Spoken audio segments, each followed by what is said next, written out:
What many people forget, including me at the time, was the body can heal the brain.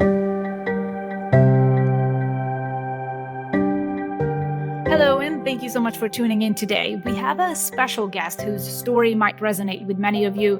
This is the perfect example that it's never too late to start your longevity journey. Dr. Joseph Maroon, a successful neurosurgeon, began his health transformation in midlife. He went from carrying an extra 20 pounds and being depressed in his early 40s to completing triathlons and serving as a consulting neurosurgeon for the Pittsburgh Steelers in his 80s. But the road there wasn't easy. It all started with what he referred to as a life quake. Within the course of a week, his father passed away of a massive heart attack at age 60. His family broke up because of the demands of his career, and he found himself taken over by depression and anxiety, living with his mother, quitting neurosurgery, and working at a truck stop, flipping burgers and filling up 18-wheelers. Now, not a life you'd predict a neurosurgeon spiral down to, but let's ask him. Dr. Maroon, can you share with us how you turned your life around? The banker who held the mortgage on the truck stop called me one day and said, "Joe, we need to go for a run." And I said, "Look, I'm 20 pounds overweight. I don't think I can make it around the track even once." But I made it 4 times, and I said, "Never again." I was tired, hurt. But that night, for the first night in months, I slept. So I went back the next day, did 1.25 miles, then 1.5 miles, then 2, and then 3. Then I was like Forrest Gump running through Wheeling, West Virginia. There he goes. But what happened as the unintended side effect, I was rebooting my neurotransmitters, realigning my life. And as we all know, the brain can make the body very sick. Ulcers, heart attacks, irritable bowel syndrome. But what many people forget, including me at the time, was the body can heal the brain.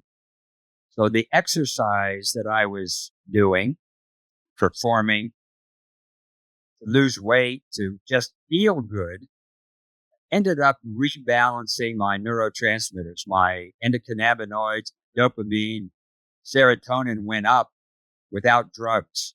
That is fantastic. And frankly, you haven't stopped.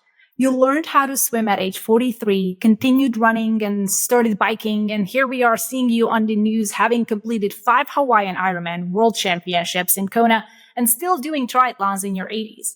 Now, we understand how important nutrition and supplementation are to healthy recovery and performance. So let's talk a little bit about what attracted you toward dietary supplements. It was natural discovery, and I became much more holistic in terms of my practice and also my patients. I found that omega-3 fatty acids, fish oil, turmeric, fisetin were all natural anti-inflammatories rather than ibuprofen that kills 16,000 people a year from gastric ulcers, and Tylenol, which is the most common cause of liver transplantation. So I evolved into things like NMN for energy and other supplements, Resveratrol, that I felt added to my diet were very good supplements and was enabled me to function at a good level. Now, do you have ones that are non-negotiables, so to speak, your deserted island supplements you take every day? I take several supplements on a daily basis, and these include magnesium threonate, which we think gets through the blood-brain barrier in a more efficient way, responsible 300 essential functions in our enzyme system and body. Curcumin, turmeric. I think there's so much data in terms of prevention of Alzheimer's disease, natural anti-inflammatory, joint problems, and things of this nature. I also take TMG.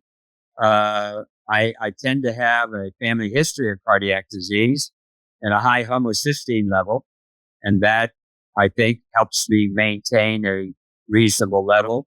and also CoQ10 for metabolic activity and health, and then NMN, as I mentioned, with the precursor to NAD, which is essential for energy production, mitochondrial support, aids in longevity, and insulin sensitivity, and these sorts of things. So I take these myself on a daily basis.